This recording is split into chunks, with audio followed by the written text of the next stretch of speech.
Massimo Pigliucci, back from the home country. How are you? I am good, thank you very much. Unfortunately, since I'm back, I'm greeting you with water rather than wine, but They what are do you gonna have wine in New York, you know. They do, but in the afternoon at the Graduate Center is probably not a good idea. You know, the Graduate Center that used to be on 42nd Street, and they had a bar on the top floor. They're redoing that now. Oh, are they really?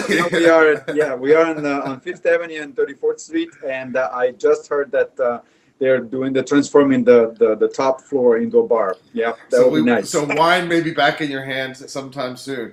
Yep. So we're here to let's do it before I forget. Let's do introductions and then we'll start. Sure. Massimo, why don't you go first? I'm Massimo Pigliucci. I'm the K.D. Irani Professor of Philosophy at the City College of New York. And I'm Daniel Kaufman, Professor of Philosophy at Missouri State University. Much to my terrible dismay, I may have to become department head again because the current department head, who I handed off to, has decided he no longer wants the job, and there's nobody else who could do it. And if we don't have a head, then they're going to get merged with political science. Yeah, you've been in this spot, I know. Yeah, I've done that for 5 years, and fortunately, there doesn't seem to be a problem in the near horizon. So we'll see. So today we're going to finish up our trio of discussions on your book that you published online on philosophy and how it makes progress. Since it's been a while for the Sophia viewers since we've done our last one, since Massimo was off in the flesh pots of Italy, writing another book. It seems that you like to write books a lot. Yeah, it's just natural, I suppose. Let's just recap very quickly what you mean by progress and how you see philosophy making progress. So you started off in your book and pretty much carried throughout a notion that there's sort of two basic conceptions of progress. One in which means simply moving progressively towards an established goal, some sort of end state. The other is where there isn't so much a set goal, but where one continues to develop to a greater and greater sort of perfection within whatever it is that one is doing. Okay,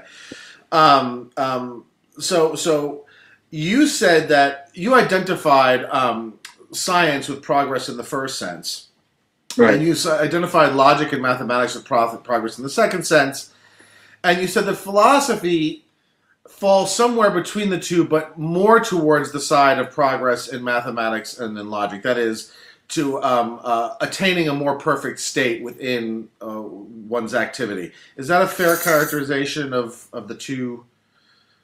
Yeah, I think it is. Now, when we say science, the more I think about science, the less I believe that it is sort of one unified kind of activity. So certainly, I think it is fair to say that the concept of progress as approaching an ultimate goal applies to fundamental physics.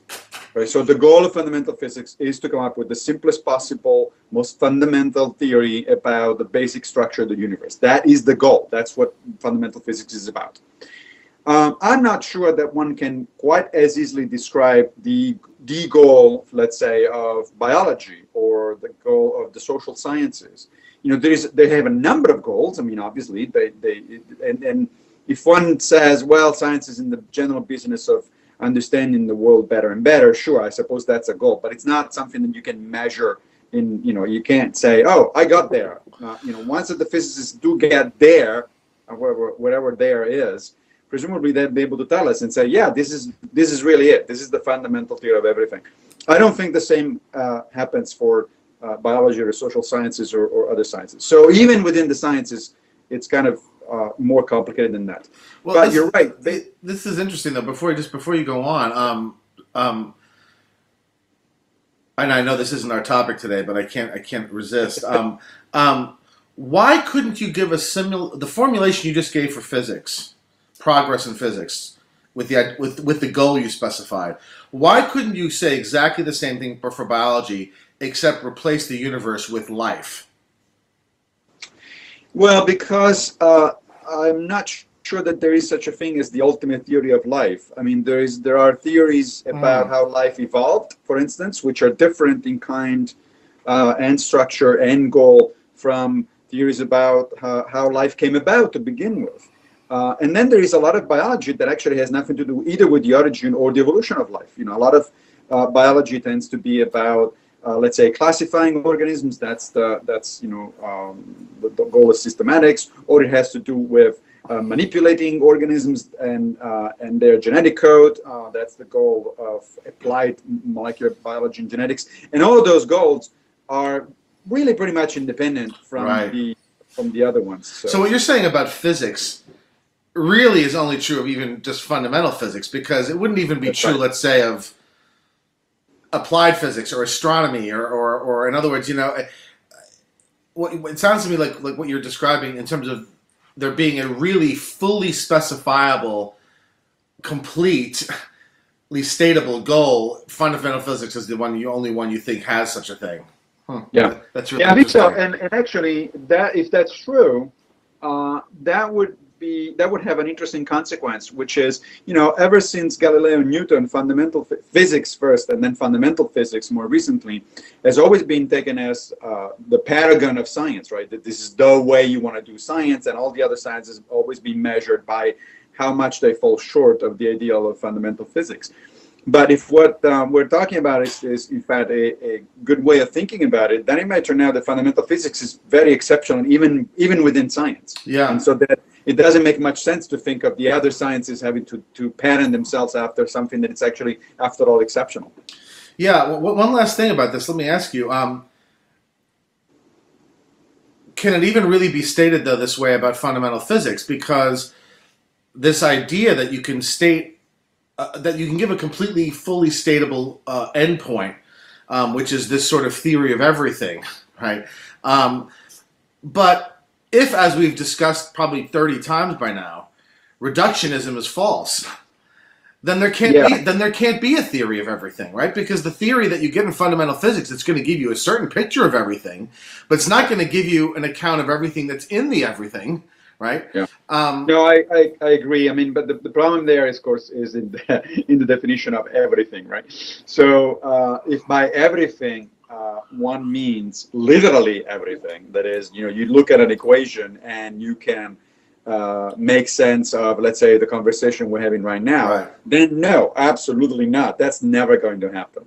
But if by everything one means, well, I want the simplest possible description of the fundamental structure of the universe, you know, of whatever it is made of and how it came about, then yes, I think that that's actually a reasonable goal on the part of, you know, whether they get there or not, it's a different issue. And that there is no counterpart in the other sciences to the structure of the universe and everything, and the basic structure of the universe and everything. In other words, there's no analog to the basic structure of life and everything in it, let's say. Right.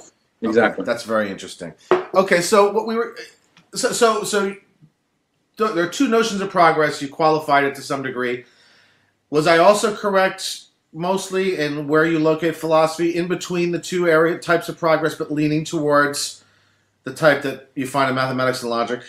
Yes. So there, however, I need to sort of characterize the picture a little bit more before we get into the last bit of the discussion. So what I meant was this, that you know, logic and mathematics make progress by generating their own internal problems, right, and then going after exploring solutions to those problems. You know, so in mathematics, typically, you know, often, not always, you start with a set of axioms, let's say, or a set of propositions, or some kind of notion. Then you try to sort of see what that notion or those axioms entail. The same goes with logic. You know, you start out with certain assumptions about, or a certain way of approaching logical problems, and then you figure out what that basic starting point entails. So in that sense, I think that mathematics and logic are entirely independent of empirical evidence. I hasten to say, because usually people misunderstand this point, that doesn't mean that mathematics and logic do not have huge implications for our understanding of the empirical world. Of course, both logic and mathematics have been incredibly useful for science, right? But you can do mathematics entirely without ever doing an experiment or an observation. And the same is true for logic. Yeah. So that's what I mean by saying that they're sort of internally generated kind of issues. Now, the case of philosophy is weird because it's kind of in between. I mean, on the one hand, philosophers are concerned with the way the world actually is or should be sometimes. I mean, a lot of philosophy is actually prescriptive, right? You know, ethics and epistemology, they're prescriptive. So they clearly deal with the world as it is or should be or could be, which means that they're not independent of empirical evidence. But they're also not in the business of doing what science does. That's because we got science, which of course is a progeny of philosophy. You know, it used to be called natural science. So philosophers are typically not in the business of actually carrying out observation or performing experiments to discover new things about the world. So what are then philosophers in the business of doing? I mean, they're in the business of combining aspects of science and logic and or mathematics and come up with a number of logically coherent scenarios or logically coherent ways or frameworks, if you will, to think about how the world is and should be. So I think that, for instance, you know, we'll talk about some of the details, I guess, in this episode, but I think, for instance, that one cannot determine, let's say, an ethical system based on empirical data. I mean, this whole idea that ethics can be turned into a science, I think it's nonsense. But it's also nonsensical to say that ethics should be completely abstracted, independent of the way the world works, because after all, ethics is supposed to tell us how to behave in the world. And so it has to take into account that the world works in a certain way, that human beings are made in a certain way, and they have certain preferences and standard behaviors and so on and so forth, right? But I think that a good way of thinking about that is that to say that ethical systems are informed by, but underdetermined by the empirical evidence. That's why ethics cannot possibly be a science, because science, you know, the facts don't tell you how you should behave, because there's more than one reasonable way of behaving, or more than one good way of behaving, however you define good and reasonable, that is compatible with the facts. Let me ask you this, and not particularly with regard to ethics, but just in general, this question of whether philosophy, more so than mathematics or logic, is empirical. I mean, certainly philosophers don't conduct experiments and operate in the lab, but except for the so-called experimental. Right, but that's really mostly to test intuitions, right? And I'm going to sort of leave that out. But I mean, I guess if what you mean by empirical is something a little different, I mean, you'd say that philosophy is based an awful lot on empirical evidence, in the sense that it does base a lot of its starting points on what I would call common or ordinary observation. That is sort of observation in the world as it appears in what Sellers would call the manifest image, right? Yeah. And in that sense, I mean, I don't know whether it's proper to call that empirical without sort of doing this around it, but it certainly is grounded in ordinary observation, right? Yeah. I'm perfectly happy to do the scare quotes around empirical, but what I mean by empirical is actually the broad sense of empirical, meaning that it includes both the common image and you know, the manifest image and the scientific image, meaning that, you know, if in fact let's say something comes out of biology or neuroscience or physics or whatever it is that has import for ethics or for metaphysics or for epistemology, then the philosophers should take that on board. Right. So you're right, of course, that historically the empirical part of philosophy has come from, you know, day-to-day, everyday observations, you know, common experience and so on and so forth. But that's because you know, the ancient Greek and Romans didn't have modern science at their disposal. Now today, still a lot of it does come from day-to-day experience, and I think it should, because philosophy, in my mind, is largely about understanding the place of human beings in the world, or how the human beings understand the world.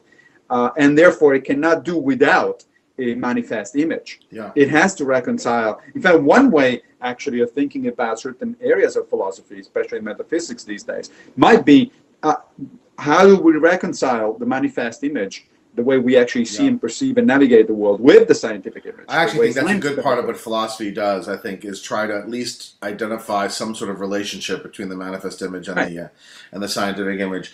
Yeah, I guess I just was thinking that, you know, it's very hard to think of any philosophical theory in which a good part of the arguments don't refer to our regular observations of people's behavior as they act both individually and within institutions and sort of things like that. I mean, you couldn't do the entire Rawlsian veil of ignorance thought experiment without drawing from all sorts of common observations that you have about people's, the way people tend to act, right?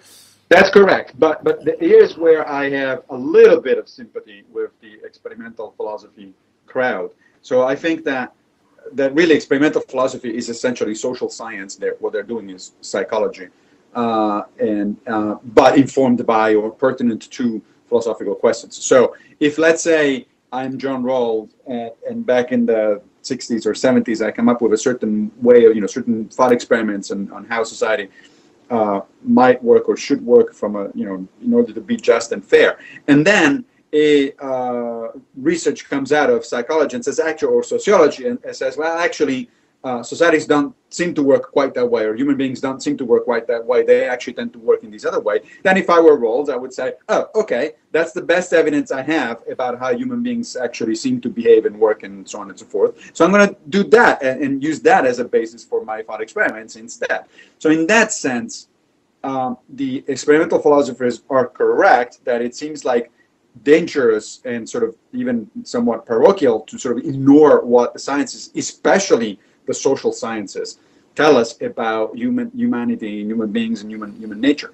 But that said, however, it's not like you take on board everything that the latest paper from psychology journals or even physics journals, because as philosophers, especially as a philosopher of science, I know very well that it's probably going to turn out to be incorrect. Next week, it may be something else. Right, it may be something else. So I might want to be cautious and go in. So one of my examples, the best examples of how to do that, and I'll have to bring up my recurring issue recently, which is Stoicism, but we're not going to talk about Stoicism. I'm just going to use it as an example. So one of the best books on Stoicism, on modern Stoicism, is by Lawrence Baker.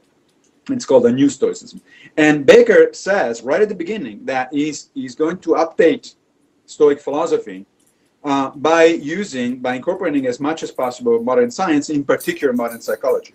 But then he says, but the way I'm going to do that is not, he's very explicit about this, is not by picking up the latest issue of whatever top psychology journal one can find and say, that's the way it is. He says, no, because those things change too rapidly. Science, it's about, checking and double checking and maybe refuting and then building on something and so on and so forth. So he says, I'm just going to take a number of standard textbooks in psychology and assume that they represent what's pretty well established. Right. The most established, with caveats, of course, because even textbooks change over time. Yeah. But the most established current view that psychologists have of their profession, and that's what I'm going to use as modern science, not the latest thing, because the latest thing could be overturned the day after. Right. Okay, so this now brings us to where we're going to spend the bulk of today on, and so we want to talk specifically about progress in philosophy. And one of the things that came out towards the end of the last one, because I pressed you pretty hard on this, I said, look, speaking of progress implies some notion of betterment. If there's progress in philosophy, doesn't that mean that we should be able to say that philosophy is better now than it was in the past? And isn't that sort of problematic? It's not clear to me that Kripke is better than Aristotle or whoever. And you agreed with that. And what you said was that really philosophy has become better in the sense that there are a greater number and selection of potential positions within the conceptual space to draw from when one is doing one's work, and in a sort of, in this sense, more is better, because if the purpose of philosophy is to sort of create this internal space in which we can look at questions from a number of different perspectives, different theoretical frameworks, to help us sort of live better in the general sense, Right. which includes think better and act better and all of that, then the more the merrier, the more the better. Right. What and To some extent, yeah, I'm go gonna ahead, go stand by ahead. that. Yeah, to some extent, I'm gonna stand by that. But I think there are certain areas of philosophy where we can actually see that things are better. For instance, logic. Right, right. So, yes, Aristotelian logic was, it's still, it needs to be studied, and it still Right. has a domain of application. But once we moved from bimodal to multimodal logic, basically people can show that Aristotelian logic is a subset, is Right, a special right, case right, of right, multimodal right. logic, in which case you can say with reasonable, assurance that, okay, so multimodal logic is actually an improvement over Right. Aristotle. Right. Yes. Although there are also developments in logic that couldn't be described that way. So yes, Correct. modal logic is newer than, let's say, predicate logic is, right? But someone like Quine would not think that modal logic was an improvement. Indeed, he thought modal logic was completely illegitimate, right? And so not every development, even in logic, is an improvement in the clear sense of better than the previous. Yes. But I agree with you that there are examples where it clearly is, right? Correct. Right. And the best example of on the other hand, the first mode of making progress in philosophy, the one you were referring to earlier, is in ethics. So I think, for instance, modern ethics is not as good. It's worse. Yeah. I think it is worse than ancient ethics, meaning that I think that a virtual ethical approach is actually better for a variety of reasons that we may or may not get into, but Right. Compared to, let's say, utilitarianism, consequentialism, Kantian deontology, and so on and so forth. Right. But it is still true that today we have this panoply of positions, we have this number of frameworks that one can pick and choose from, and one can say, well, actually, no, I think that for certain kind of issues, or for my personality, or whatever the reason is, a Kantian approach actually works better within a particular domain or for particular individuals than a virtual ethical approach. Right. So I don't think that's an example where I think there's been progress in the sense of now we have multiple peaks in what I call sort of the space of logical conceptual possibilities. But I still think that the original peak, the virtual ethics one, is actually the highest and the most interesting one. Yeah, that's probably the best example that you could give of one where it not only hasn't clearly gotten better, in some ways you could argue it's gotten worse. I actually think I might say a similar thing for about theories of explanation. I like having the more multivalent conception of explanation that you have in Aristotle than the very narrow one that you have now, which then forces you to call things that are explanations something else and becomes very sort of. But let me, and actually it would be interesting. I wonder if there is any. You're trying to give a general account of progress in philosophy. I wonder if there's any general characteristics of those times in which philosophy actually gets worse over time. I wonder if there's a similar if you could give a similar unified story about why sometimes theories get worse rather than better. But we're here to talk about getting better. So we wanted to talk today about 4 specific areas where you can identify philosophy as having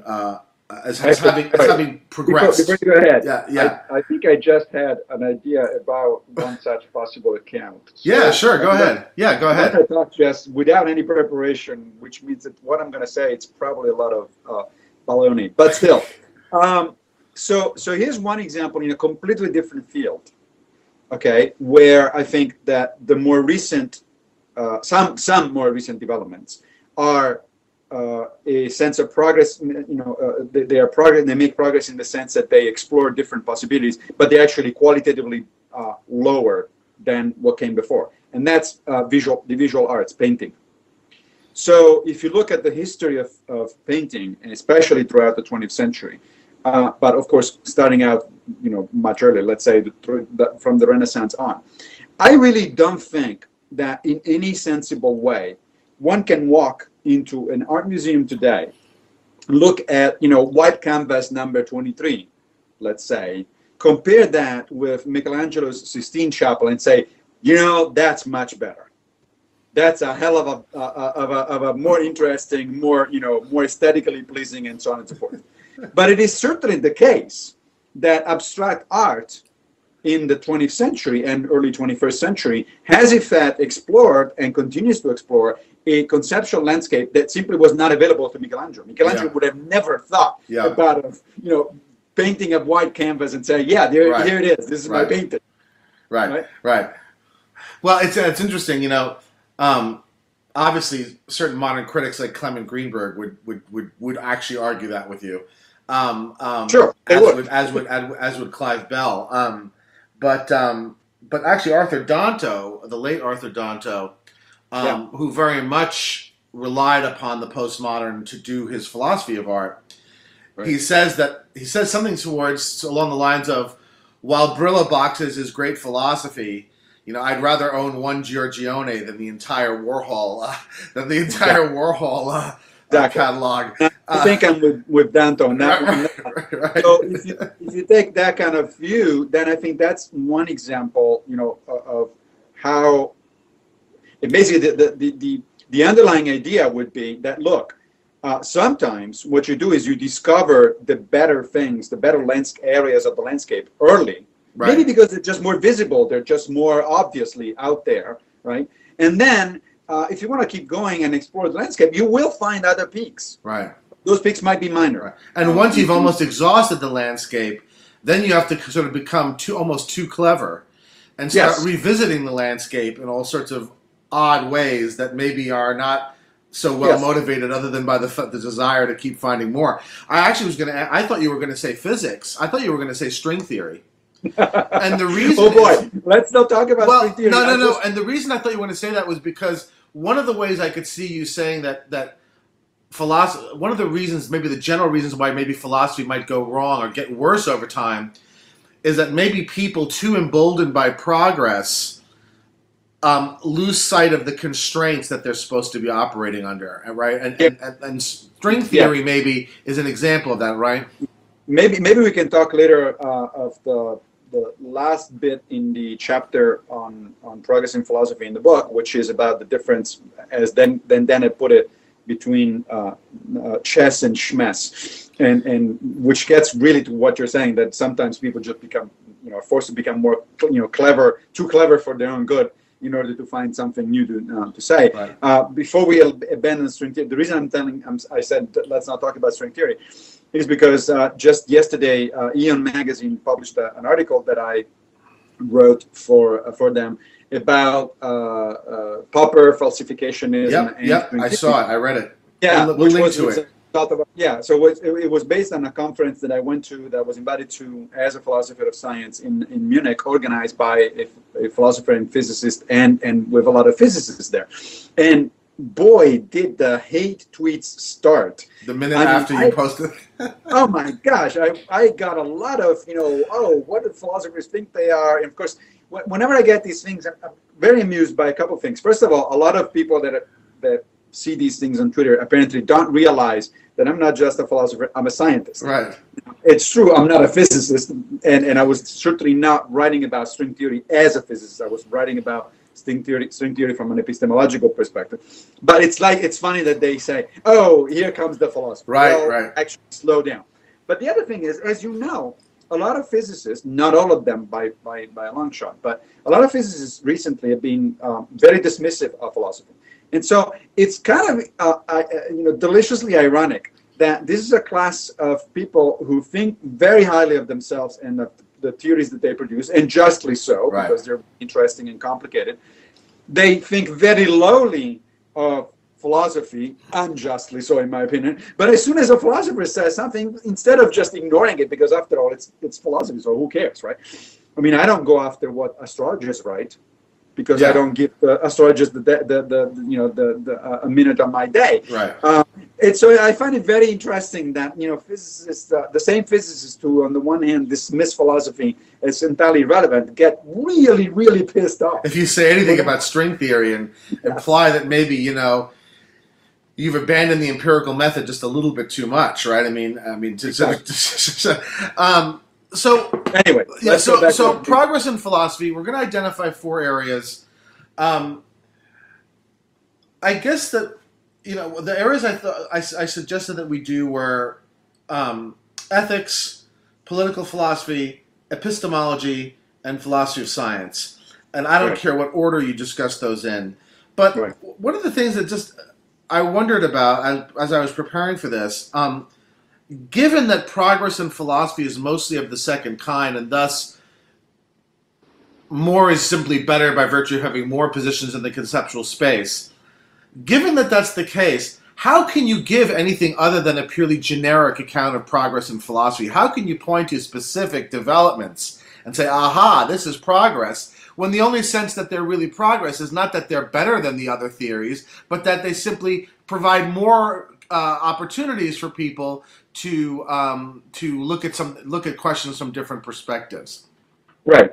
So again, remember that my conception of progress, especially in philosophy, is not that it produces something necessarily better. It may or may not, but it doesn't necessarily have to. What it does have to produce, however, is a new account. I prefer not to, as you know, I prefer not to use the word theory for philosophy and reserve that to science. But we make progress in philosophy if we come up with a new account of whatever the problem is that we're wanting to give accounts of. A new account that is new, but also interesting in terms of answering the internally generated questions or addressing the internally generated questions that philosophers work on, and of course logically coherent, or as coherent as possible, and so on and so forth. So I think the best way to do that is to look at examples, and some of my favorite examples actually come from philosophy of science. So why don't you start with that? That? Give me some examples of what you think is pretty clear evidence of progress in philosophy of science. Right. So the debate between realists and anti-realists in philosophy of science is, I think, one of the best examples of progress, not just in philosophy of science, but in philosophy in general. Now, again, the caveat there is that I happen to be particularly familiar with that discussion. Sure, because that's always going to be like science. That. So yeah. Give us a specific. Talk us through a little bit specifically how that debate has gone in such a way that you think really we've gotten a lot out of it. Right. Yeah. So let's start with a little bit of a recap of what does it mean to be a realist or an anti-realist in philosophy of science, and then I think we need to look, at least in part, at the history of that debate, because I think that the only way to determine, especially in philosophy, if there has been progress, is that you need to look at it historically. What is it that people thought 50 years ago or 100 years ago or whatever it is. So to be a realist in philosophy of science means that you essentially behave like most, although not all, scientists about theoretical constructs. So let's say let's pick a theoretical construct in science like electrons. Okay, nobody's ever seen an electron, so it's a theoretical construct in that sense. Okay, now if you're a realist, you think that electrons actually pick, the term electrons actually picks something out there that is physically real and has certain characteristics that you can study, obviously indirectly, since you cannot see directly electrons. If you're an anti-realist, on the other hand, you say, well, that's actually going a little too far. What it is that we know that if I postulate a non-visible, an invisible entity, which I call electrons, and to which I attach certain properties, those properties are that postulation helps me with the theory that I'm working on, and it helps me with empirical predictions so it's, in other words, it's practically useful. It's pragmatic, right? It's a pragmatic move. So that's the basic distinction between the two. Now, that distinction is a very old one. If you think about it, about, let's say, the transition between the Ptolemaic system and the Copernican system in astronomy, where Ptolemy was hypothesizing epicycles, right? These epicycles were these little suborbits that the planets would sort of rotate around in order to account for the position that the planets actually do have in the sky. Now, you could have thought about the epicycles either as a convenient fiction, as a mathematical fiction, which is what they turned out to be, a mathematical fiction that makes the calculations come right, so it's useful, but it's not describing a reality. There is no real thing. There is no such a thing as an epicycle out there. Or you can think of it in terms of, in realistic terms, as a realist, and say, no. You can't see the epicycles, but they're really out there. These things are actually descriptions of the physical world. So this debate has been going on for a long time within science, and of course more recently in philosophy of science. Now, why do I say that there's been progress in that in the debate? Because let's say if we start with the late 19th century or very early 20th century, I think most philosophers and certainly scientists were realists. They would take hypothetical constructs at face value. If you tell me that there is caloric fluid, I imagine that you're referring to an actual physical thing. If you're talking about electrons, I imagine you're talking about an actual physical thing. Whether you can see it or not, it's a different issue. Then the positivists came about, right? So the logical positivists and the logical empiricists at the early part of the 20th century, and they said, whoa, that's too much metaphysics. You're making a lot of assumptions about invisible things you cannot actually possibly test. You cannot actually possibly demonstrate that they exist. So they were really that set against any sort of metaphysical access, or really against metaphysics, period. And so they said, no. Let's talk about in terms of sort of theoretical constructs. But the only thing you can actually talk about as really existing are the things you can actually verify. The famous verifiability principle. Now, logical positivism and logical empiricism held sway for a few decades at the beginning of the 20th century, and then they were gradually but very firmly dismantled by a number of people, beginning with Karl Popper and then going on all the way to Quine and Hilary Putnam, among others. So logical empiricism, logical positivism are no longer, they have not been viable positions in philosophy of science now for more than half a century. Okay.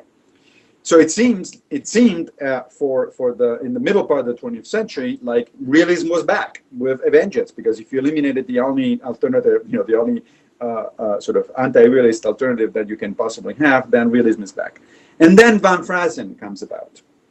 And Van Fraassen, back in I think in the 70s and 80s, largely, it's most of the work that built toward this resurgence of anti-realism, proposed a different kind of anti-realism, which he called constructive empiricism, I think.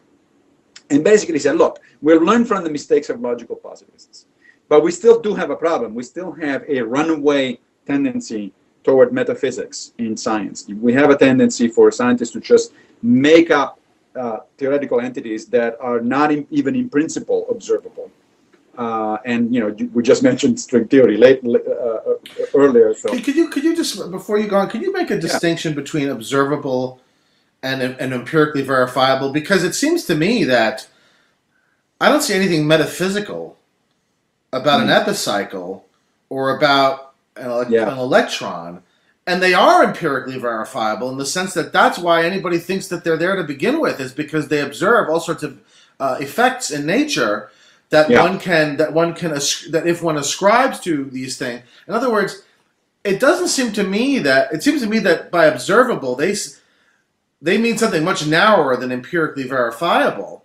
Yeah. And I don't see how it makes you metaphysical. Okay, so there's two issues there. Yeah. One is about observable versus non-observable distinction, and the other one is about the metaphysics. So let's start with the metaphysics. So the metaphysics comes in once you start attributing ontological status to certain things, right? So it makes a difference if you're saying epicycles are ontologically mathematical constructions, as opposed to they are ontologically, physically real things out there, right? In both cases, they're invisible. If they're mathematical structures, they're invisible by definition.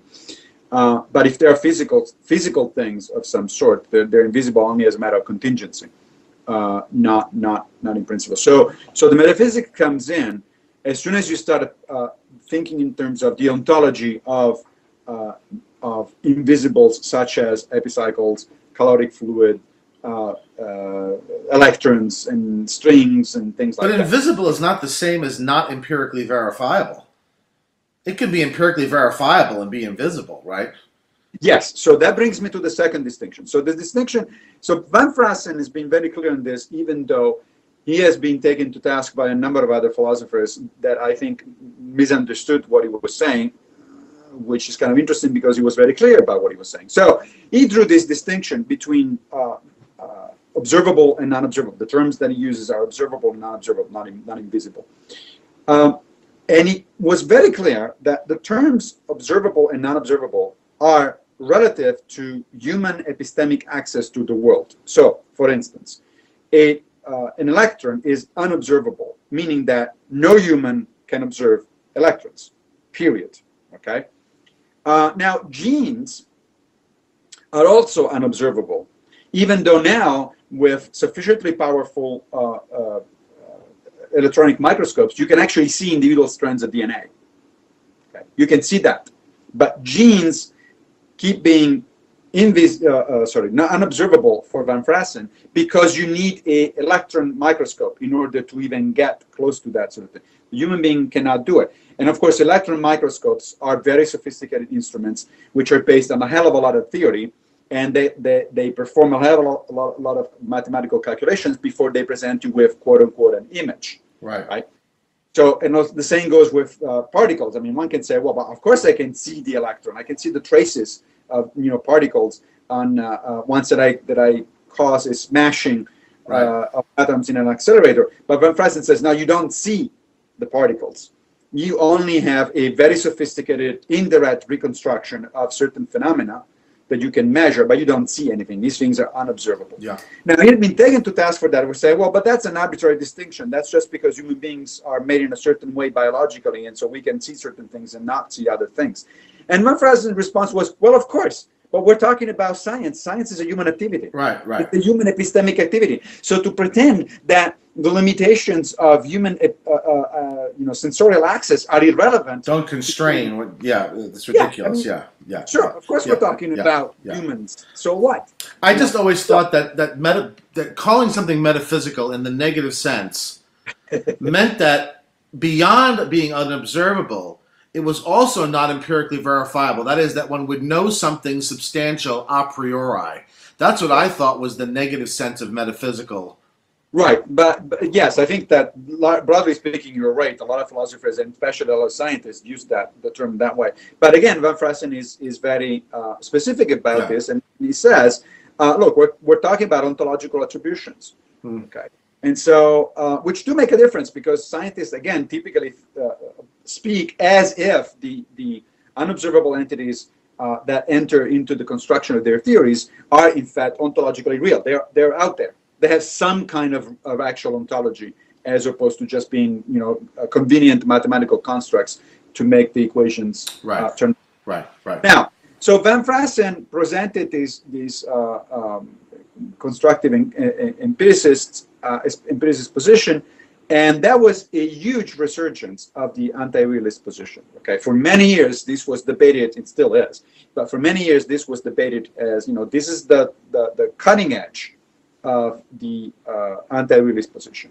And in fact, the realists did not have a lot of good answers to several of Van Fraassen's objections against realism. Right. So the debate then had moved. There had been progress, meaning that a new position had entered the debate, and this position did seem significantly better than the positions that preceded it. Insofar as it made better arguments and posed arguments that the previous position couldn't answer. Correct. Exactly. Now, several years later, the realist response came, and I think it actually does dominate the discussion at this point. I mean, there are actually survey data about philosophers' opinions, which I do report in the book. There was a paper published, co-written by David Chalmers about a few years ago about what philosophers think about different questions in their field. And it seems clear that philosophers of science now are, as a majority, they are realists.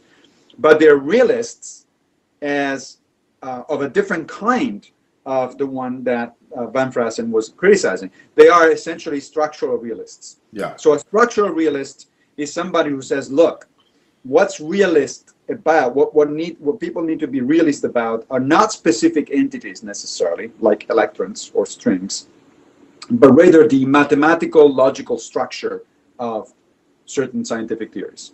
So the argument that they're making is, for instance, the typical example, the classic example is the transition between Newtonian mechanics and general relativity. So Newtonian mechanics assumes a structure of the world that is very different from that of general relativity. For one thing, space and time are supposed to be unchangeable, fixed background conditions, while on the other hand, for general relativity, they're actually part and parcel of the fabric of the cosmos itself, and they're changeable, right? They can be altered by the presence of gravitational objects. But mathematically, you can actually show that you get Newtonian mechanics, the equations of Newtonian mechanics, as a limit case from the equations of general relativity. So it looks like the mathematical structure of Newtonian mechanics has been preserved and expanded, of course, greatly expanded, but it has been preserved, meaning that it hasn't been rejected or contradicted by general relativity. So a structural realist says, therefore, what you want to be realist about is not, space and time as a billiard table, the way in which Newton thought about it, as opposed to a malleable fabric of the cosmos, the way in which Einstein was thinking about. What you want to be realist about is the underlying mathematical logical structure of the theory. I have to say, though, that starts to sound suspiciously similar to the sophisticated anti-realist position. I mean, I'm not so sure. Yeah. I mean, that doesn't strike me as being realist in a very interesting sense. I mean, you know what I mean? The sense of realism that I thought was supposed to be interesting is that these things really exist independently. And now what you're saying, well, that's not what we really mean. What we really mean, it just seems so. Are you almost saying that is this a case of progress in which there's almost a kind of convergence by way of growth of both sides? Yeah, I think that's a reasonable interpretation. Almost like a suburb growing so much that it sort of becomes part of a larger metropolitan area, sort of. Yeah, exactly. And there are other examples. Maybe we can talk about it later. But for instance, certain versions of modern day utilitarianism do incorporate notions from the eudaimonistic, and also there are from eudaimonism. Yeah.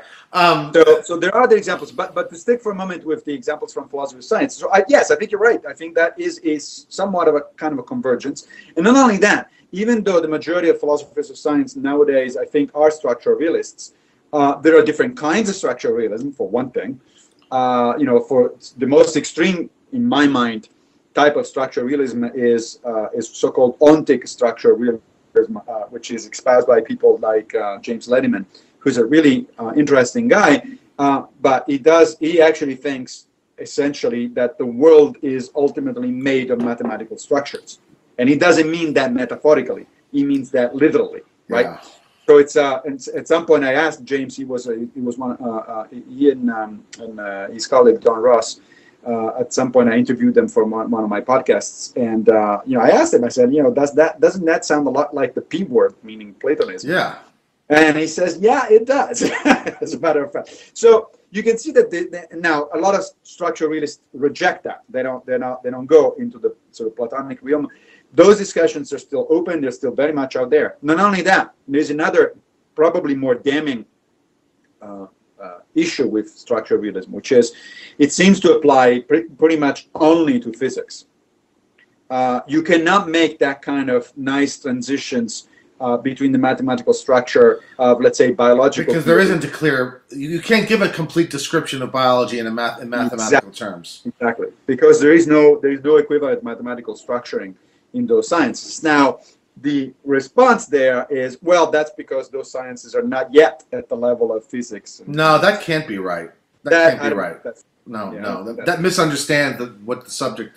The nature of the subject. Let me just ask you one thing. With respect to realism and anti-realism in particular, I'm actually a little surprised you chose that one. I thought you were going to choose theories of explanation. And the reason I'm a little surprised is only because I was under the impression that whether one is a realist or an anti-realist is empirically neutral. And so it doesn't make any difference. Right? Yeah. In other words, it's a matter of purely intellectual interest. In other words, there's no scientific account you can't accept or can accept, regardless of whether you're a realist. In other words, it decides no scientific controversies. Right. So in what sense, then, is it progress if it doesn't matter which one you hold? I actually agree. I think you're absolutely right on that. But again, remember, we're doing philosophy here, not science, right? Right. So reiterate in this context. Right. And so, a philosophy of science isn't necessarily in the business of settling issues in the sciences. So Right. even an account in philosophy of science is, as you say, empirically neutral. That doesn't count against that account because the their problems, whatever they do. The point of the account, remember, so philosophy of science, by and large, is in the business of understanding how science works, as well as the limits of scientific workings, right? So the epistemological limits of science. So in that sense, if, let's say, the constructive empiricist or the anti-realist position at some point comes up on top, right, then that would imply something very strong about the nature of science. It wouldn't make any difference to the scientists themselves, Yeah. but it would make the difference to the rest of us because it would tell us, look, the scientists are not actually in the business of discovering ultimate physical reality. They're in the business of producing mathematically adequate explanations. Right. And then, no, you're absolutely right. And I'm realizing now the mistake I was making because I was thinking, well, it does matter if your theory of explanation is nomological deductive or whether it's statistical. But it, again, doesn't really matter in the sense of deciding any scientific controversy. It matters in terms of understanding what it is scientists are doing, right? Yeah, right. Yeah. Okay. Now, what about, so there are similar examples, I think, in other areas, like, ethics is the other obvious one. In the book, I mean, we talked about, of course, the major peaks represented by virtue ethics and, utilitarianism, deontology, and then there are others. There's, ethics of care. There's a number of others. There's communitarian position, so on and so forth, right? It's not like there's only those three, but those three are the major ones. And in the book, I actually go in detail on one of these peaks, utilitarianism and consequentialism. And that's because I think the history of utilitarianism from the early 19th century on is a very good example of how a particular philosophical position makes progress, because the early utilitarians were somewhat naive about things. I mean, you start with, first of all, there were no utilitarian notions actually even before Bentham, as I write in the book. Yeah, sure. In the Enlightenment, there are There were proto-utilitarians. That's right. That's right. But let's say that we even start with Bentham. So Bentham's position was very, by modern standards, was very unsophisticated and very naive. I mean, he thought that you could literally do a calculus. Yes. So you can quantify things, and then you would write eventually an equation that will tell you, well, for this particular problem, here's what maximizes happiness, however you measure it, and here's what minimizes pain, and that's what you should do, right? And so John Stuart Mill, who was a student of Bentham to some extent, almost immediately, like a couple of decades later, he came up with a first major improvement. I think it is improvement, which is to make a distinction between to realize that not all things can be quantified, not all goods can be quantified that way. That there are actually what he referred to as high goods and low goods, and those are to some extent incommensurable. Yeah. And if they're incommensurable, then you have to start making both qualitative as well as quantitative distinctions about things. You cannot just write an equation and do the calculus the way in which Bentham thought. But of course, once you do that, now you open yourself to criticism, because, well, who decides what the high goods are and the low goods are? And there's this famous quote by Mill about Socrates and the pig. Right. To show that, well, all pigs and human beings enjoy certain things, right? Like food and sex and so on and so forth, but only certain animals and certain human beings enjoy what he calls the high goods. And the difference is that, if you want to decide what is what, you have to ask the people that are capable of enjoying both. You cannot ask the pig, because the pig cannot enjoy the kind of things that Socrates enjoyed. Right. There's plenty of criticism of that position. I don't think we need to get into it. But it is still an improvement over Bentham. Well, let me say, I mean, this might be, there's a minor disagreement, but it does speak to the general point. There are a lot of people who have returned to a more Benthamite utilitarianism precisely because they don't think that the sort of qualitative hedonism can be successfully cashed out and secondly, because it seems to reintroduce into ethics a kind of elitism that was precisely what was so important about utilitarianism to get rid of. I mean, you have to remember, utilitarianism was instrumental to the introduction of humane legislation and public policy in Britain. Yeah. And if it had only been extended to people who had higher pleasures, it wouldn't have been. And so, in other words, it's not a clear. I don't know that I think that the qualitative hedonism is a clear improvement over, in the sense of betterment. It's certainly explored a new set of territories that allows us to maybe think of utilitarianism in a more sophisticated way. But at the end of the day, it's not clear that it was a successful adventure, right? I mean... yes and no. So, yeah, you're absolutely right that there are people that have been reacting to sort of the qualitative-quantitative distinction and in some sense going back to a quantitative one. But they haven't gone back to Bentham. No, that's true. That's true. Right? Right. And so this is a similar story to the one that I just told in some detail about realism versus anti-realism. When Van Frassen criticized realism, he didn't go back to logical empiricism, right? Because he knew that position was dead. He was aware of the devastating critique that had been put forth against logical empiricism, logical positivism, and so he returned to that family. Maybe one way of thinking about it is that he returned to that family of positions, right? Anti-realism, but now in a more sophisticated way. Because it was building on the criticism that had been made during the previous decades. I think the same has been happening, and it's still happening actually, for utilitarians, both within utilitarianism and also in the context of the broader discussion between utilitarians and Kantian deontologists. That is, you don't go back to the original position. You may gravitate toward the original, toward a certain family of positions, but you do it from the point of view of, okay, I understood the criticism, and I'm trying to come up with... You do it from a perspective of much greater knowledge and wisdom. You come back to it. Yeah. In that sense, I think that's progress, because without the intervening discussions and clarifications and criticism and counter-criticism, a more sophisticated Benthian utilitarianism would not be possible. Right, and within utilitarianism specifically, there's also the argument, I mean, Martha Nussbaum is famous for this, for claiming that Mill is in many ways a eudaemonist. And Mill himself identifies his brand of hedonism with Epicurean hedonism, which is a form of eudaemonism. Yep. And so you could argue that the utilitarianism didn't just evolve in terms of its quantitative and qualitative versions, but that it also took on board eudaimonistic considerations, and with later versions, even some of the deontological. So some of the rule utilitarianisms are clearly efforts to incorporate some of the insights from deontological ethics. And so what happens? That's exactly right. So there's cross-pollination. There's okay. Well, this seems like a good idea. It's compatible enough with my framework that I can incorporate it, or I can adopt it in a different fashion. Now, as you were saying earlier with the realism anti-realism situation, it may very well be that at some point you sort of converge toward a position that is no longer recognizable as... It's multi-dimensional and takes in pieces and bits of all of these different... Right.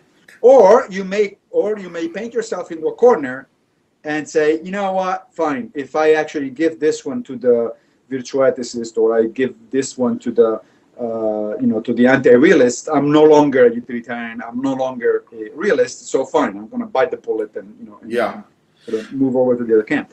But this is I'm wondering, this is two areas where we're seeing that when you really get advanced in the discipline, and we're talking hundreds and hundreds of years into the discipline, even thousands of years into the discipline, right, that you start to develop a kind of a convergence in the sense that it's less and less one theory being replaced by another or being followed by another, and more theories incorporating more and more elements. And I'm wondering if this is maybe generally true, if maybe then we need to refine or revise the characterization of progress in philosophy. It's not necessarily that one has more and more positions on the map, because it seems to me once you get to a certain point, it might start becoming fewer and fewer positions again. They're just that the positions are more convergent in the sense that they have more pieces from the other Yeah. Not that it really So, matters. I'm just wondering, no, you know. right. It doesn't really matter. But I think what you're just depicting is sort of a jazz theory of philosophy. Yeah, yeah. So jazz evolved over the 20th century by exploring different ways of of doing freeform music, and then at some point it basically exhausted, at least temporarily, it's just the number of reasonable ways of doing it, and therefore it started going back into its own history and melding things That's right. together. That's right. Yeah, so sure. And actually, Danto characterizes all of art history this way, and that's why he speaks of a point at which art history ends. What he means is this notion of progression from one model to the next ends because all the space has been exhausted. And Right. then what has to happen is recombination and convergences of various kinds, which I guess can go to the point to which you create new positions that then maybe a new history can start up again. Sure. Yeah, that's very I interesting. mean, I don't think I have a problem with that way of seeing things. But now you see how different that actually is from science. No, it's nothing like science. Yeah, Right. yeah. You don't have these. You don't really have any kinds of convergence, do you? Not really. No. In fact, for all of the talk again by fundamental physicists of arriving at a theory of everything, blah blah blah. As it turns out, if you look at the history of science throughout the 20th century, what's happening is exactly what Jerry Fodor had predicted back in the 70s, which is the more science makes progress, however you want to define that, the more actually the scientific disciplines become further and further from each other. Right. This was very clear. This was painfully clear during the famous debate about the construction of the superconducting super collider back, I think, in the 80s, maybe, in the United States, when Congress eventually, the U.S. Congress eventually sort of cut off funding, and that's why we don't have a superconducting super collider, and we have the Large Hadron Collider instead at the CERN in Geneva, which is a multinational collaboration. At the time, physicists and other scientists were called to testify in Congress to try to convince people, why this is, politicians, and why this was a good investment in American science. The cost was several $billion. And famously, on one side, in the pro side, you had Steven Weinberg, who was a Nobel physicist, fundamental physicist, who kept telling. Talking about this unifying theory of everything that we will get closer and closer to, and understanding of the fundamentals of the universe. And one of his opponents was a physicist named, I think, Anderson, if I remember correctly, who was a solid-state physicist. And his objection was, look, my friend, you keep telling us the fundamental physics is, quote unquote, fundamental, not just in the sense that it looks at the foundations of the cosmos, but in the sense that it's foundational to all of other science. But in fact, the more you make progress in your area, the less relevant what you do is to the rest of us, right, including the rest of the physics. Including me, if not a physicist, right? right. Let alone biologists or geologists or social scientists, right? So in that sense, I think that Fodor was right, that science is actually spinning off a bunch of things in a bunch of different directions. And yes, we do in some sense have some idea of how everything hangs together. Yeah. Because, no biologist would propose any notion, for instance, that violates, I don't know, the second principle of thermodynamics, for instance. So we do know that all the other sciences do need to play by the rules of fundamental physics. If you propose a theory that violates anything in fundamental physics, you're off on the wrong path. Yeah. But that's only a constraint. It's not an explanation. Fundamental physics doesn't. And it's actually a very minimal constraint. I mean, if you think about it, yeah. I mean, it is. And wildly underdetermines the exactly. Fundamental physics grossly underdetermines the rest of science, and it doesn't really help very much, other than to put together these sort of very general constraints. Yeah. Things that you cannot do. Yeah. It's really interesting. This whole thing about the larger picture of evolution in these areas. It seems to me I'm almost starting to wonder whether the convergence model is characteristic of disciplines that are inherently historical in nature, right? That are historicist in nature, and those are disciplines also where it so happens you have to know the history to do the disciplines well. And science is not like that. It's not fundamentally historical in nature or historicist in nature, and you really don't need to know the history of physics to be able to do contemporary physics. And I'm wondering, I suspect there are probably some really deeply interesting things about the fundamental differences between the types of activity that rest upon whether they're fundamentally historical, yeah, or whether they're ahistorical, you know. But so you see, one of the things that my model of progress in philosophy does, I think, it accounts for something that it really is puzzling to people outside of philosophy about the way philosophy works, right? And it was puzzling to me, honestly, when I came into philosophy late originally as a. So why the hell should I study Plato or Aristotle or Descartes or whatever, right? So why is it that philosophers don't do that just to study the history of their field? There are people who think that, who debate Platonic positions. That's integral to doing the field now, is to study these things, yes. So Plato is integral to an understanding of certain areas, right, that be metaphysics or ethics or whatever it is, or political philosophy or whatever it is. Now, why is that, right? So the scientist typically says, see, that shows that philosophy doesn't make any progress because you guys are still discussing stuff that the same thing over. Right. It's like no scientist is even seriously discussing Darwin or Newton as viable, as viable theories, and let alone something that happened 2,000 years ago. But the answer there is, I think, along the lines of what you helped bring out a few minutes ago when we were talking about some utilitarians going back to Bentham-like positions, or when I was talking about, some anti-realists going back to positions that are similar to the logical empiricists. What happens is you don't take Plato at face value as if it were just the latest thing in philosophy. You take Plato with cognition of everything that has happened in philosophy in the last 2,400 years. That's right. And what you do, if you go back to a Platonic position, let's say, it's never a Platonic position. It's a Neoplatonic position. Right, of course. Right? Or a Neo-Aristotelian position, or whatever it is, or a Neo-Kantian position. What you do is you go back to that family of positions that, because it was studied by Plato, it's fair to say it's Platonic, or because it was studied by Kant, it's fair to say it's Kantian. But no, you don't take Kant himself verbatim. You don't take Plato himself verbatim. You just go back and reinterpret and build on that family of positions. It's the family of positions that is still viable, not everything that Plato wrote. Yeah, that's right. I think that's absolutely right. So we did ethics and we did philosophy of science.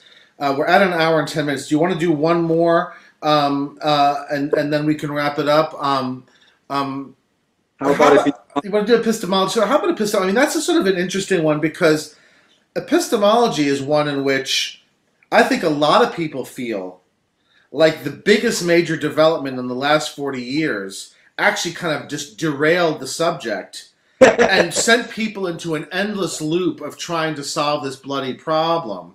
Yeah. I'm talking, of course, about the Gettier cases. Right. Now, there's some people who are going to say that, well, these are absolutely brilliant. They were watershed and they completely transformed the discipline. And that's an example of progress.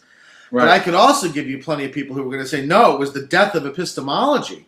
Right. Is that he set us off on this damn puzzle. It's like getting obsessed with the trolley cases or getting obsessed with something. It totally derailed to where people did nothing for 30 years afterwards except for talking about fucking Gettier. Right. So now I don't know if you want to talk about Gettier at all. I mean, there's a lot of other areas in epistemology, but epistemology seems to me to be one where you could actually argue that it got derailed. It didn't make progress. It got derailed. So what do you think? I think let's talk about Gettier. So my position actually is somewhere in between the ones that you described. I do think that Gettier paper was important and it was an example of progress. I also think, however, that if one is not careful, one does sort of start doing more and more convoluted things that become less and less. It becomes very scholastic almost. It becomes very, in that sense. That's right. Yeah. So it becomes what I mentioned earlier. Dan Dennett said, qualified as the distinction between chess and schmess. So let me start with that one because that's actually interesting point. So then it says, look, chess is a field of study. It's not just a game. You can study chess. You can study, you can prove mathematical theorems, let's say, about the game of chess. You can explore new ways of addressing problems within chess and so on. So hence it is a scholarship, let's say, of chess. Now, this may or may not be your cup of tea. You may or may not want to spend your life doing that, but it is an established area of inquiry, right? And it is interesting for some people. Now, you could. Nobody's stopping you from establishing a parallel tradition that is very similar to the scholarship on chess, focusing on a different game, Schmess. And Schmess is exactly like chess, except that the king moves by 2 squares at a time instead of 1. Right? Now, that change, I haven't checked, but I'm sure that changes the dynamics enough that some theorems and some things that are valid in chess are not going to be valid in Schmess. Right. And because the two universes of possibility are just as large, more or less, you could in fact spend a lifetime redeveloping, a theory, in-depth theory of Schmess. The question that then it asks is, but why would you, given that most people don't play Schmess, right? You just made it up so that you can make your own little academic career and go into a tangent that, while it is difficult, I mean, it's interesting point is that devoting your life to Schmess would be difficult because these are difficult problems. It requires ingenuity and intelligence and so on and so forth. And you will come up with new things. It's just that nobody will give a damn because nobody plays Schmess. Right. Okay.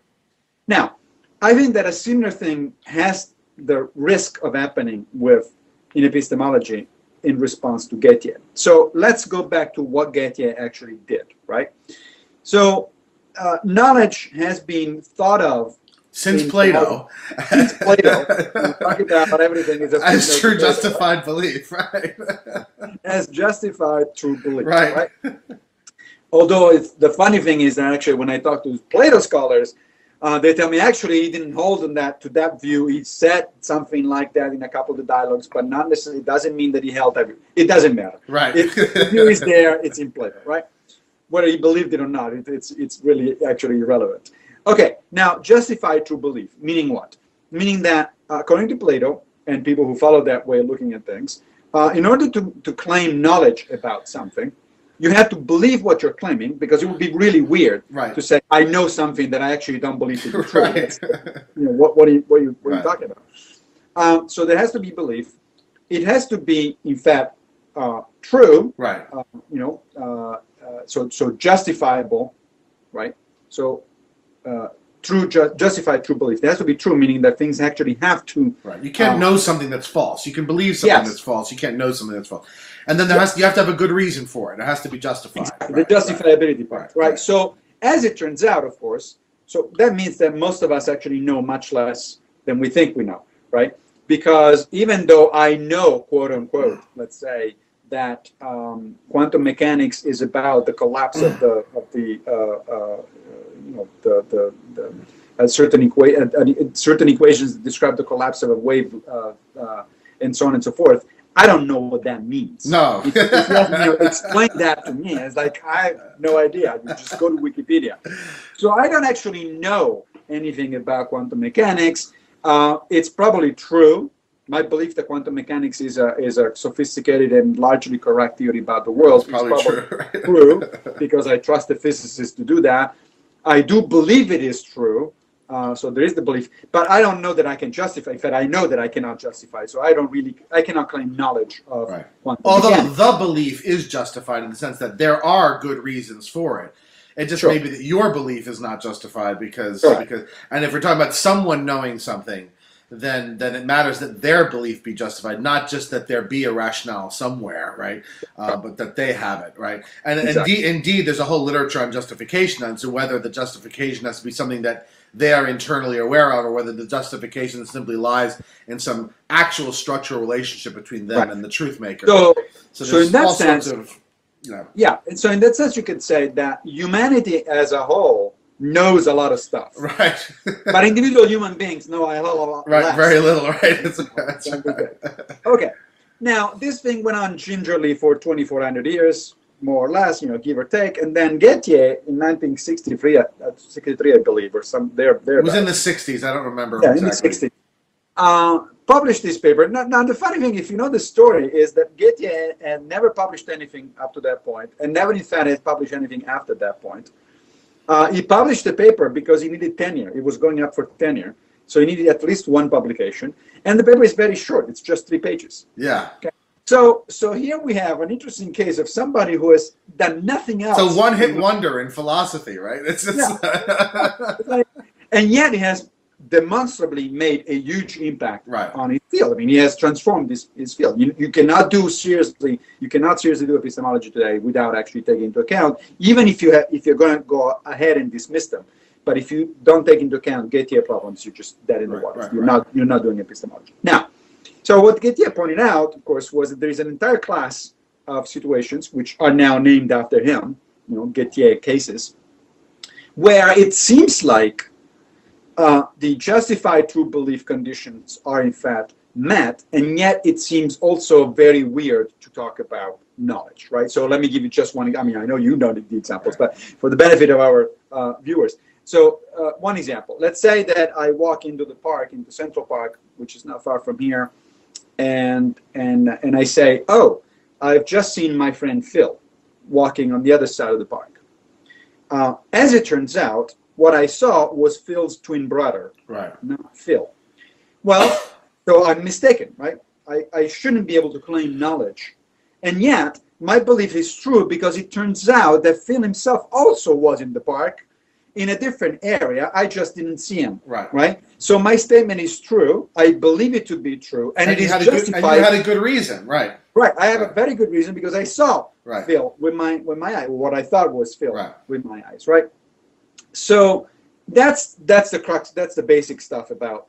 I mean, there are actually 2 different classes of Gettier problems. There are the simple ones, and then the more complicated, sophisticated ones. But let's stick with that. So, people looked at this and say, "Oh crap!" Right? That seems true. That seems like he has found as you know, philosophers, especially analytical philosophers, put a lot of emphasis on counterexamples. Yeah. Right? So if you can come up with a counterexample to a notion, the idea is that you probably have shown that notion is in fact false. Right. Or at least the counterexample, pending the counterexamples being addressed in some satisfying way, right. One has to at least take it as tentatively having been refuted. Yes. Yeah. Right. Yeah. Now, that therefore, people took Gettier's paper seriously, and that, as you said a few minutes ago, spun a whole cottage industry of responses. And there's 2 concept maps in my book. Maybe we can link to them or have them on the website so that people can look at them. But I've actually drawn 2 concept maps that sort of summarize most of the major responses to Gettier. And without getting into the details, these responses go into different directions. People have responded in different ways using different strategies. Some people, for instance, added a 4th condition. Right. Instead of justified true belief, is justified true belief and something else. And that something else can be different things. Other people say, no, wait a minute. They have noticed that all Gettier cases are of a particular kind. Okay, there are not that many different types of Gettier cases. They all have the same. They share common features. Yeah. Exactly. And so you can say, well, therefore, the concept is still valid, except when you have that particular feature, and those particular features are actually a special case, and we can take into account either as setting it aside as a special case, or coming up with a more general theory that sort of points out that there are these other special cases. So there are different strategies. Now, I count all of those as instances of including Gettier himself, of course, as instances of progress because they are novel positions, they are coherent positions, they are defensible positions, and they broaden the horizon of the epistemologist when it comes to the question of what is knowledge. So in that sense, I think epistemology has made progress with Gettier and since Gettier. Now, here's where the Schmesser level comes back to bite our ass. Because the thing is, at some point, you got to say, okay, we had pretty much explored all of the sensible responses and counter responses and counter responses. And in order to add anything more, in order to quote unquote settle the matter, right, to come up with a definitive answer to Goethe, now we're getting into more and more esoteric, more and more strange notions, more and more things that are so difficult to apply or so out of the interest of any not only any normal person but most epistemologists, that now it looks almost like you're doing schmess and not chess anymore. You're going in directions that are simply a diminishing return. They're generating diminishing returns. Yeah. And so I think that what one needs to do in epistemology is pretty much what one needs to do in ethics, and say, okay, we have a better landscape, we have a more complete landscape, a more complex landscape. These are the positions. There is no knockdown notion, there's no knockdown argument in favor of any of these positions, because all of them are prone or open to further rebuttals. But on balance, this particular one, I think, is the one that works better, or it's more useful, or is whatever it is. Yeah. Just like you would say in ethics, you say, look, there's no knockdown argument against or in favor of deontology, utilitarianism of one stripe or another, virtue ethics of one stripe or another. You say, okay, this is the constellation, this is the landscape, and now we can use one or the other depending on the particular situation, depending on our propensity, depending on what resonates with us, and so on and so forth. Which is what you always do in philosophy, because as I said, the empirical grossly underdetermines philosophical accounts. So you're never going to, and not only the empirical, but even the logical. There's more than one logically coherent philosophical account of pretty much anything interesting that I can think of. There's more than one logically coherent account of the concept of truth. Yeah, and you're not going to be able to decide among those accounts. What you have to do is to say, well, we eliminated the ones that don't seem to work. We have refined and improved on the ones that seem viable, and now that's what we have. We have this landscape, and this is the end of the story. Because to do more than that, you're going to move into schmetz. Yeah, no. I think that's interesting. I also think that the schmetz point, and I guess the counterpart here would be that you're no longer talking about knowledge; you're talking about schmolledge now. One of the things that just strike me about this, because when you first started talking about the schmess, I thought to myself, well, wait a minute. Given that schmess is only superficially dissimilar from chess, if it's not interesting, why the hell is chess interesting, right? Given that they only differ from one factor. And one of the things that struck me as you were talking through this is that, this speaks to the extent to which philosophy is not a completely ungrounded intellectual exercise. It is about what we actually do, how we actually are, and the notions we actually have matter, right? That's right. It's not an empty canvas that you just paint coherent pictures on, right? And that's the extent to which it isn't fully in the camp of logic and mathematics, right? It really is something that is grounded, and that's why I emphasize that the Salarzian point. I really think it is grounded in the manifest rather than the scientific image. I think it does sometimes attempt to bridge talk about the relationship between the manifest and the scientific image, and sometimes in the case of philosophy of science, it deals entirely with the scientific image. Yeah. But as you were talking through Gettier, it makes me really think that philosophy is grounded in what we actually are, how we actually act, what we actually do as people. Right? That's right. That's right. In fact, what I suggest at some point in the book is that the business of philosophy is to aid in human understanding both ourselves, the Socratic dictum, basically, or the Delphic dictum, even, know thyself, and the world. But the world not in the sense, understanding the world not in the sense of these, God's eye view that is independent of our epistemic limitations and cognitive limitations. Understanding in the sense of you and I want to understand what's going on, both inside us and out there. That's right. And of course, science has to be a component of that, because without it, there is no full understanding, or no good understanding of things. But ultimately, it does have to come down to the manifest image. Yeah. Yes. because it's about us understanding things. Right. This, in some sense, was also Van Frassen's point, right? What is distinction between observables and unobservables? That's not an absolute distinction. It's a distinction relative to human epistemic agents. Yeah. Because that's what we are. We are human epistemic agents. We're epistemic agents of a particular kind. So the answer to the question of why chess instead of schmess, because this is what we actually do. Yeah, it's entirely historical, right? Somebody came up with those rules instead of those other ones. Could have come up with schmess, and we would be talking about schmess instead of schmess. That's right. But in the case of ethics, the answer is because we want to know how to live our lives, because we are social, biological individuals of a species of a particular kind, and we have certain problems to solve, and that's why we do ethics. It's not arbitrary. It's not about just theoretical, logical hair splitting. It's about our lives. It's about what we do, how we construct our societies, how do we behave as individuals, and so on and so forth. Yeah. Well, I think this is a very clear note on which to end. I guess the next what I want to know is what's your next big. Have you had enough with books for a while? So I mean, your Stoic book is coming out, but you finished it already, so there are going to be some edits, I guess. The Stoic book is finished in first draft. It's going to the editor actually next week, and then hopefully it will come out in April, sometime in April. And when it comes out, we might do an episode. Yes, absolutely. We've done Stoicism before, but if there is a new book. Well, but not the book. I mean, we haven't done the book. We've talked about it in general. We've talked about it historically versus. But I'm assuming the book is quite specific, and so yes, it is. And it focuses actually on the character of Epictetus in particular.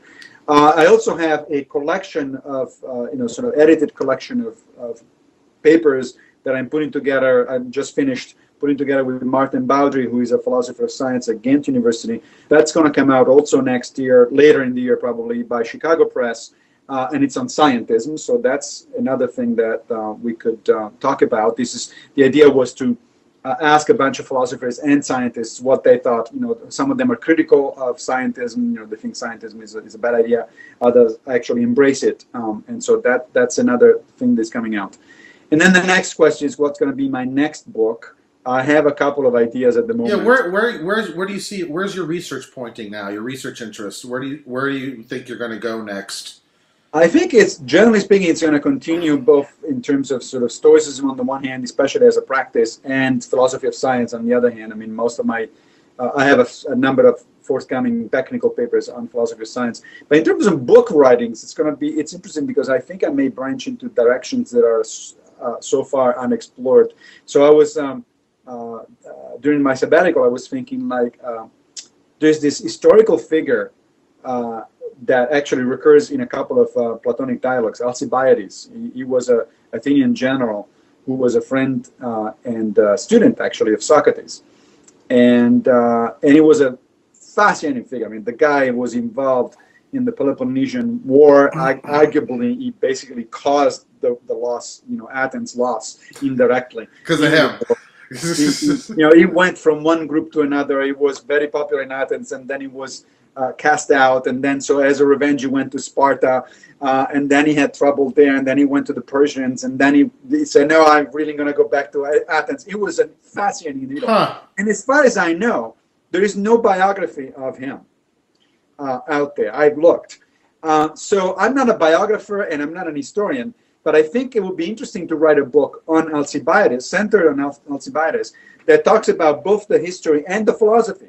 Because Socrates takes Alcibiades to be the quintessential example of an unwise person who gets into politics. Yeah. And that he goes into, and he has all this trouble because he lacks wisdom. Okay. He's a very smart man. He's a very capable man. He's a courageous soldier. He has a lot of other attributes, but he lacks wisdom. And so there's this wonderful dialogue in the Alcibiades Major, in which Socrates basically chides him and says, this is the problem with you, my friend. It's your lack of philosophy. So I think that if I can pull it off, I'm not sure, but if I can pull it off, it will be both an excuse for me to learn more about Alcibiades and that entire period of Athenian and Greek history, but also of sort of putting together a book that actually has a philosophical underpinning, and it is about politics and how even modern politicians lack wisdom in the Socratic sense. That's why you get the kind of people that we're getting right now in the presidential elections in the United States. Well, that sounds all very interesting, and look forward to it. And look forward to seeing you over at your blog, Plato's Footnote, which people should check out. And we'll provide as many links as we can to some of the things we talked about. I'll email you privately about that, and so that people can look things up and pursue various ideas further. Massimo, thank you so much, and welcome back to the United States. Thank you. It was a pleasure, my friend. All right, I'll talk to you soon. Yep. All right, bye-bye.